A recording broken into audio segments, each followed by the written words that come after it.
এই হচ্ছে সেই চিংড়ি আমাদের, সেই চিংড়ি আমরা চাষ করি। সব মনে হচ্ছে পাক।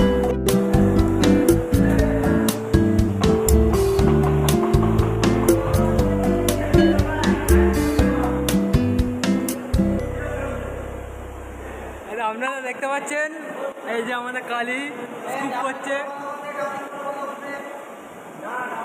এই যে সমরেশ স্কুপ করছে, এই যে আমাদের শান্ত উপর থেকে স্কুপ করছে, এই যে আমাদের আন্না, যে সুমনদা, যে সাগর চুল বেঁধেছে, সঙ্গে পিন্টু।